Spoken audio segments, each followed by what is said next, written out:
Hey, had to get my water. I was a little close to the camera there. All right, let's see here. Get everyone in here and we will start talking. All right. Let me just check a couple of things.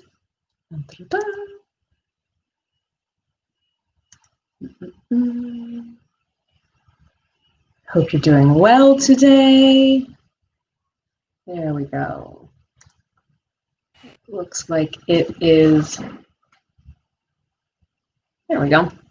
Okay. It looks like we are live.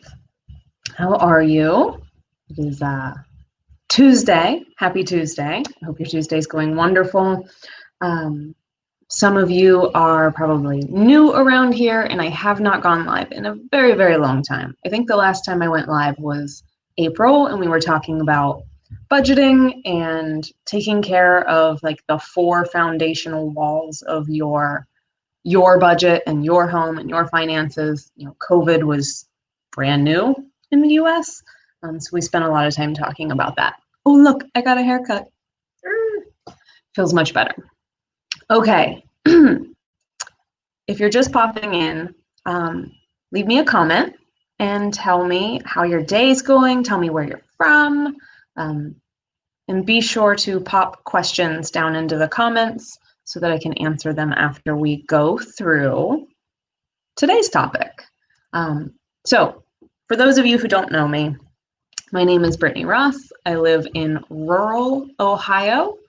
I am an entrepreneur. I teach entrepreneurial people how to be better with money.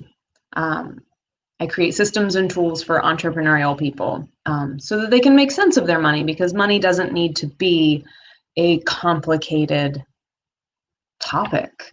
We were taught that it was, or at least we've been conditioned to believe that money is hard, and it doesn't have to be. I have never earned 6 figures, and to date, I have paid off over $170,000 in debt. I've learned a lot from Dave Ramsey, although I am less dogmatic about my approach, little more shame-free, if you will. All right, so today's topic, and let me just start by saying over on the blog, all month long, we are digging into our money numbers. So these are the numbers that I think you need to know. And we're beyond just knowing let me get some words out. Beyond just knowing your numbers, it's important that we understand what those numbers are telling us. So we don't want to just know our money numbers and then call it a day. Those numbers are telling us a story. And that story has more to do with our habits and our behaviors and our beliefs, and that impacts our finances. So without further ado, let's dig into this week's blog topic. Was all about knowing how much you earn, or what your income is. So when we ask most people, I'm sure if you ask yourself, how much, if I ask you, let me start there. If I ask you, how much do you make?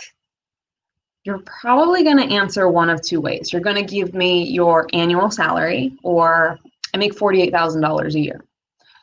Or you're going to give me your hourly wage. You might, like, I make $21 an hour. I make $17 an hour. So when someone asks you how much you make, those are probably one of the 2 variations of answers that you give. That number that you give, the number that shows up on your W-2 or your 1099, that's not your real wage. Like, that's not what you're actually bringing home. Let me explain. It goes beyond just after taxes, because a lot of people are like, well, I make 48,000, but I bring home 38 or whatever. I don't know how much. I don't do that quick of math in my head. I'm not talking about the number that shows up in your bank account. there's a little bit more to it. And actually, back in, let's see, this would have been about 2008, I had picked up this book, Your Money or Your Life, by Vicki Robin and Joe Dominguez. This is the 2018 version of it. Obviously, I was reading a much older version, and the steps I'm about to walk you through were actually born out of this book. But there were a couple of things that I found missing from this exercise, so I've added them in here.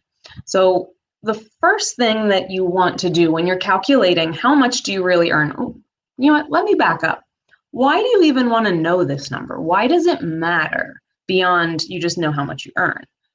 The reason it's important to know this number, the number that you make right now currently, is because that's the number that you're going to automatically use when you start comparing job offers and opportunities, when you start thinking about starting your business or growing your business.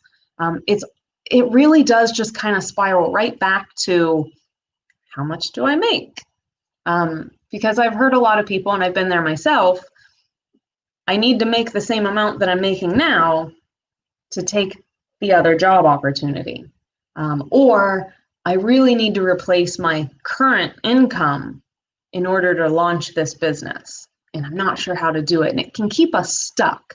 And so what we want to do is kind of level out that playing field so that you can compare evenly. Like, you don't want to compare apples to oranges. And sometimes what you might find is that this job that you're currently in, you're not actually keeping as much money as you think you are. Which frees up the space mentally for you to look for other opportunities that maybe are better suited for your interest, your skills, your strengths. But maybe you thought, yeah, but that pays less. That job over there pays less and I can't make less money. But if you haven't done this exercise, you don't really know that. Okay, so the first thing that we want to do is take that figure that you already know, your salary, your hourly wage. And you're gonna, let's, for the sake of brevity, we're gonna talk about everything in annual numbers on today's call. Okay, so the first thing you're gonna start with is your annual salary. Let me share my screen really quick so you can see some of these numbers. Screen one, application window, let me find it. It's here somewhere, Chrome tab, there it is. Okay, so what you're gonna start with is your annual salary. And in this example on the blog, I just made it $67,000. You make $67,000 a year. We're gonna add in everything that, all the benefits that come with your, that aren't reflected in your paycheck. So what do I mean? Health insurance. What premiums does your employer pay of your health insurance premiums? So in this case, we put $1,000 a month or $12,000 a year. Hold on just a second. My throat's dry. I think there's something in the air today. Okay, we're also going to include your paid time off, because if you work for a company that gives you 2 weeks off a year, some sick days, some personal days, you want to add that in, because that is time that when they say when you're like, I make $67,000 a year, you also have some paid time off on top of that often that maybe you didn't take. So paid time off, $5,200 a year in this example. If your employer matches 401ks, if you have one of those elusive pensions of yesteryear, if your employer is paying into anything on your behalf, add that to your salary, because those are things that if you switched to a different job, or if you left your job completely and you're working for yourself, those are benefits that are going to cost you money. That's being paid for. Was there any kind of licensing or education? So when I worked at the insurance company, they would give you free classes. You could do like different insurance licensing classes, and you could get licensed through them, and they would reimburse you if you passed.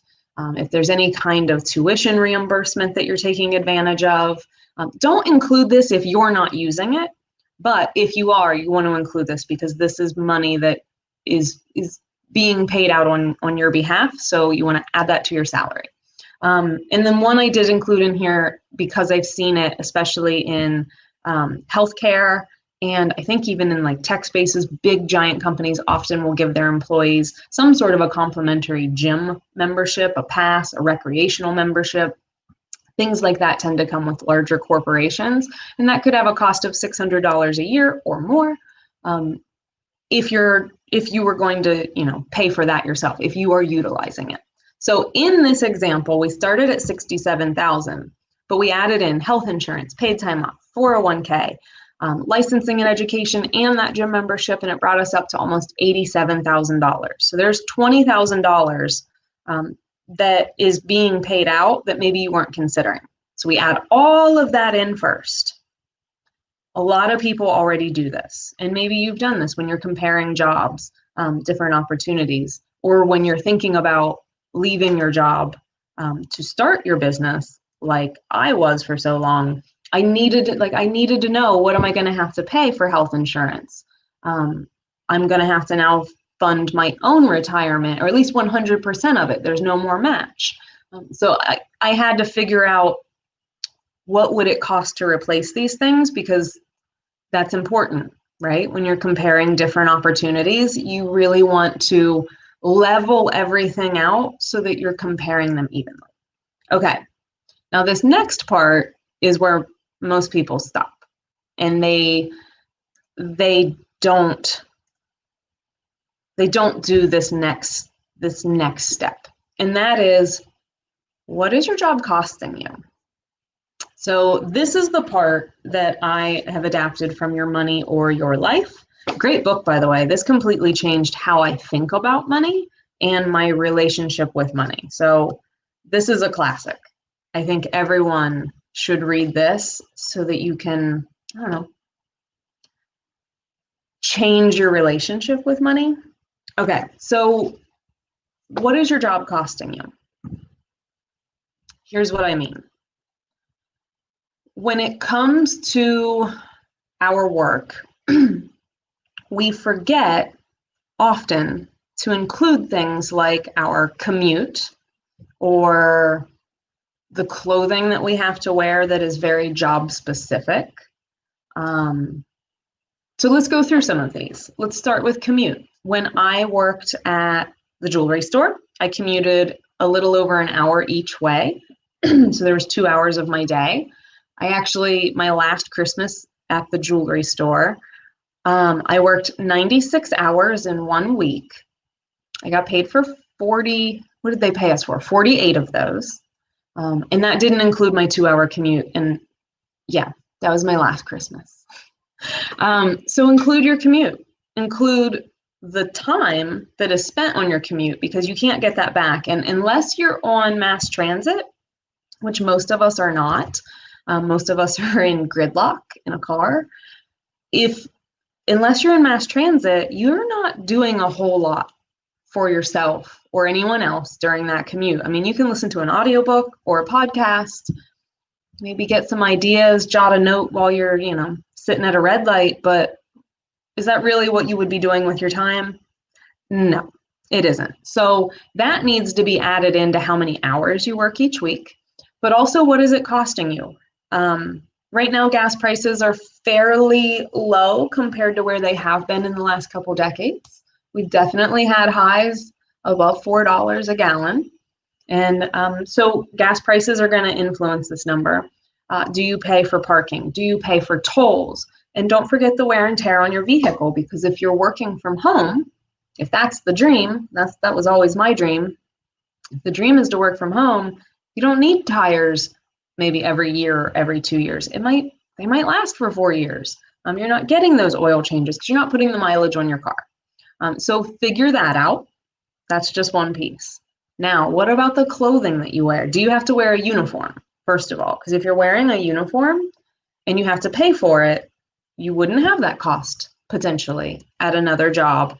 Or if you're working for yourself, you're I'm not wearing pajama pants. I have on a pair of shorts. So the clothing that you have to wear for your job. And if you are wearing business attire that you wouldn't otherwise wear, I want you to add that in as well. What are you spending every year on your clothing for work that you wouldn't normally spend? Now, if you're the kind of guy that just likes to be dapper and you're always wearing suits, then maybe it didn't cost you extra, but I don't see that guy around here. I don't see that lady around here either. Okay, so clothing, annual expense there. What about your meals? So when I worked, especially when I worked at the jewelry store, because I ended up having children when I worked at the bank, and then by the time I got to the insurance company, I had kids, and it tends to make you a little more budget-minded. But if you're paying for meals, so you're going out to eat lunch every day, or maybe you're hitting that vending machine. I'm not gonna lie, at the insurance company, I hit that vending machine at least one time a day, if not twice a day. Are you getting coffee on your way to work? That if you weren't working this job, if you were going a different route, or you were now working from home, what would change, right? What would change? And maybe, and this goes perfectly into my next one that I want to talk about, which is your social circle. Where are you paying for, how do I put this? You've got your friends, right? And maybe you work with your friends, but maybe you just work with people and you feel obligated to go out with them. And if you weren't working there, you wouldn't hang out with a lot of these people. Maybe you wouldn't be in that golf league or that soccer league. Maybe you're going out to happy hour once or twice a week with your coworkers where, maybe if you weren't working there, you wouldn't. So maybe you feel obligated to participate in team building exercises that actually cost you money. So where in your work, in your current work, are you spending money to maintain relationships that are strictly work relationships? Not saying there's anything wrong with that, but it factors into how much you're making. Because if you are spending, $50 a month, $100 a month, going out to happy hours, maybe you're having to participate in a lot of gift buying. It seems like every week in some companies, like you're always being asked to pitch in for a gift, and you're like, but I don't know Tanya. Tanya works in a different department. Can I just sign the card? Like, why do I have to chip in? Wow, I sound like a Scrooge. But I didn't know Tanya, I'm okay. But where are you feeling obligated to spend your money in relation to your job to maintain relationships? Okay, and here's one that a lot of people don't think about. And I didn't think about it at the time, but when I read it in this book, I was like, oh snap. Decompression and escape. If you were like me, and like so many others, and you really don't like your job, it goes even beyond not liking it. Like if your job feels a little soul sucking, because I've had two of those. I've had at least two of those jobs where I was like, I feel my soul dying by being here. And I won't tell you which two. One of them was the bank. What are you spending in both time and money to decompress from it's been one hell of a day, to decompress from that entire work week? How much money and time are you losing to escape that? So that could be the one that comes to most people's mind and comes to mind first is drinking alcohol. Are you going through a bottle of wine a day, every 2 days? Like, if it weren't for this job, would you be doing this behavior? And if the answer is, I probably wouldn't, what is that behavior costing you in both time and money? Because for a lot of people, it's binging on it's streaming TV, right? I mean, it's binging shows. That's an escape.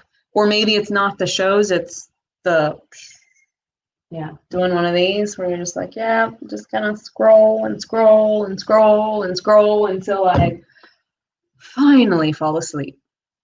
What are you losing in time and money? Because this is a big one, guys. This one's huge. And it now goes into the next point, which is work-related illnesses. A lot of Americans stress and sitting at a desk all hunched over cost us a lot in both time and money and just happiness. So what are you spending to help escape in time and money? And what are you having to spend to take care of your health because your health is in decline because of a job? And be real honest with yourself. And this could include getting massages, deep tissue, chiropractic care.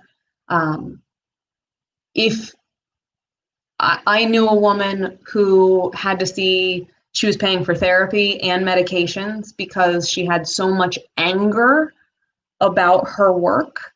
It was turning into rage. And as soon as she left that job, she actually retired. A lot of her symptoms went away.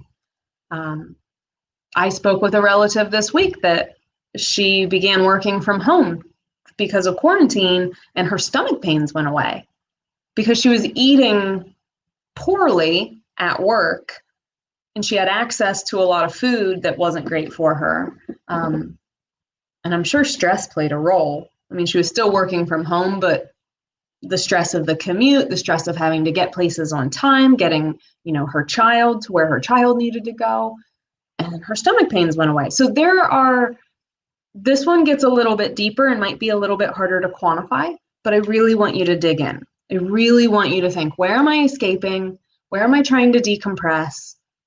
And where am I actually unhealthy because of this work? What is it costing me? So let me show you then what this will look like. I'm going to get better at this. All right, here we go. Okay, so here's the last part of the exercise. You're going to take your annual salary that you just calculated. So not the one that shows up on your W-2, but the one that you have calculated. And in our example, it was $87,000. And in this example, I am breaking it down. You've got your weekly salary. So if you're making $87,000 a year, your weekly salary is around $1,700. It ends up being, in this example, I was like, you're working about 50 hours a week. Because let's be real, I don't know anyone on salary that works 40 hours. That doesn't seem to be a thing. So 50 hours a week, that was about the average I worked at, the jewelry store, the bank, when I was salaried. And that works out to be about $33 an hour for this example. And then we're going to start taking out all of those things that we talked about. We're going to take out both dollars and we're going to deduct the hours. We're actually going to add the hours in. So commuting. Let's say that your commute costs you $100 a week between gas and all the other things, and it adds 10 hours a week to your work week. And then your clothing is $25 a week, and you spend about 2.5 hours a week getting ready, picking things out, doing the laundry. Maybe you've got to iron certain things. Is it dry cleaning that you've got to pick up? I figured 2.5 hours a week, because I can tell you, working from home and getting ready to go into the office, those two getting readies, especially, I'm a pretty average woman, they're different. They were different. It takes less time to get ready to walk through your kitchen to go to your office. Just saying. Okay, meals, $75 a week or 5 hours a week. And the 5 hour was, that was if you have an hour-long lunch break 5 days a week, you don't get paid for it, but you can't, it's not your time. You don't get to like just go do what you want. It's an hour and you have to go eat lunch. So I calculated 5 hours a week that you are spending at your job or near your job that aren't paid. Okay. Social, that was your, like, maintaining your work relationships might cost you $30 a week. That could be a happy hour, going out, for a meal. It could be a golf league, whatever, $30 a week. And I said that it added about 2 hours to your week. Your numbers will vary. Escape, I have escaping here on the example at $40 a week. So that could be, a couple bottles of wine, whatever. And then I had it at 10 hours a week for just, mindless scrolling, binge watching shows, anything like where you're like, I don't want to talk to you. I don't want to talk to my family. I don't want to talk to anyone. I just want to escape that stuff. Okay. And then job-related illness could be $50 a week. That could be chiropractic care. That could be, a Xanax prescription or, a Zoloft prescription. Maybe you would be prescribed that otherwise. You know if it's more of a work-related thing versus a lifestyle thing. Like, those words probably don't make a lot of sense there, but if your job is making you sick, especially if you've sat down and done this exercise and really thought about it. So $50 a week and then 2 hours a week that it's costing you. So when we do all this math and we come down here to what you're really making, for this particular job, you thought you were making $67,000. It turns out you're actually making a little bit more. You're making about $70,000 or $1,350 a week. But it's almost 82 hours out of your week is related to your work in some way. So you were making a little bit more than maybe you thought, but you're really kind of making less because by the hour, you're making $17. So this will help you. It'll give you a real number to look at when you're comparing other opportunities, because the dollar amount could be more until you figure out that you're giving up 82 hours a week. You can't get 82 hours back. You thought you were working 50. So in this example, the hours are what really jump out at you, where you might say, you know what? Let me run these numbers again. Let me take a closer look at our household expenses. Maybe if I take this other job, it would actually be less money, but I might gain 40 hours. If I could give you 40 hours, what would you pay for that? An extra 40 hours a week, an extra 30 a week. So you have to figure out what those numbers are for you.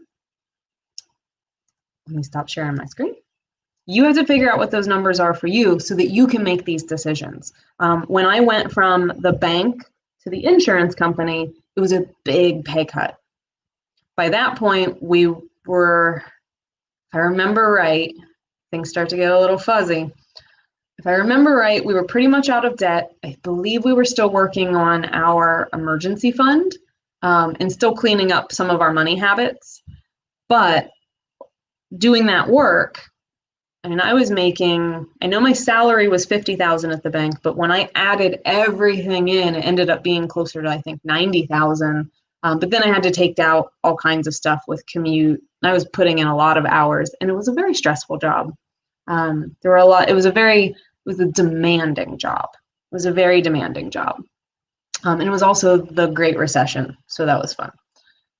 But I was able to do this exercise and determine that the amount of hours I was spending at the bank meant I was actually making less money per hour. We cleaned up our money habits to the point I was able to take a salary that was substantially less. But when my workday was over, it was over. And if I remember right, at the insurance company, we worked, I don't even think it was 40 hours a week. I feel like it was 36 hours, but I can't quite remember. But I know that I didn't work more than 40 hours a week. and having small children, that's what mattered to me in that phase of my life, and still does. My time is far more valuable than money. To a point, you've got to pay the mortgage and keep the lights on. So there's always that, push and pull of how valuable is my time? Oh, I need to make money. This exercise is going to give you a framework to use when you're making financial decisions. It's going to put your job into perspective. You'll know what you're actually getting paid. And that might change how you really feel about the work you're doing. I'm going to be really honest with you, because when I read this book, and again, get it, it's a great book. Absolutely great. Will change the way you think about money. It is very dense, guys. Just a heads up, like there's a lot of exercises. It's a dense read. But it's worth it. This exercise is going to help you assess current and future employment opportunities. So actually what you're doing, the work you're doing now, you'll be able to take this framework with you. It's one of those things where you kind of learn it once and then you can do it forever. And honestly, once you know your money numbers and you begin to understand the story that it tells you, it increases your awareness into like how you relate with money, how you use money. And once you have awareness, that kind of leads you into action, because you're going to become aware of things that make you uncomfortable. And once you're aware that you're uncomfortable, you're going to start to do things to change that. So awareness leads to action, and then confidence comes from seeing results from those actions. And don't you want to feel more confident about your money? Like, wouldn't that feel amazing? So that is what I wanted to teach you today. Next week, we're going to be digging into our debt numbers. I'll tell you what's coming up on the schedule. Next week is the debt numbers. The week of the 22nd. So on the 22nd, oh, my nose itches. On the 22nd, we're going to dig into, I believe we're going to do a spending audit and figure out where all that money is actually going, because you think it's disappearing. I'm here to tell you it doesn't have to. And then the last week of September, the 29th, we are going to do one of my favorite exercises, and that is dream casting, which is, first of all, coming up with what you want in your life, the dreams. And some of those could be really superficial, like I want to drive this type of car. And some of them could be bigger, loftier, more ambitious dreams, which could be, I want to work from home for myself. That was mine. That's the one I'm always going to come back to, guys. I'm always going to come back to, I wanted to write my own schedule. I wanted to work from home. And I didn't want anyone to tell me that I had to get one more credit app or one more checking account or sell one more piece of jewelry and hit one more arbitrary sales goal. Those were my dreams. So I will always come circling back to working from home and writing your own schedule. So yeah, and we're going to figure out what those dreams actually cost, because some of them you might be able to achieve right now, and some of them we might need to chunk down into more bite-sized goals. But once you start dream casting and you start seeing that some of those things are attainable now, if I just shift some of my behaviors, or if I just shift some money around, who knows what you'll find. But if you don't do it, you won't know. Okay? I have kept you here now for, 30 minutes. All right, I am going to stop with this lesson for today. Head over to the blog. Let me give you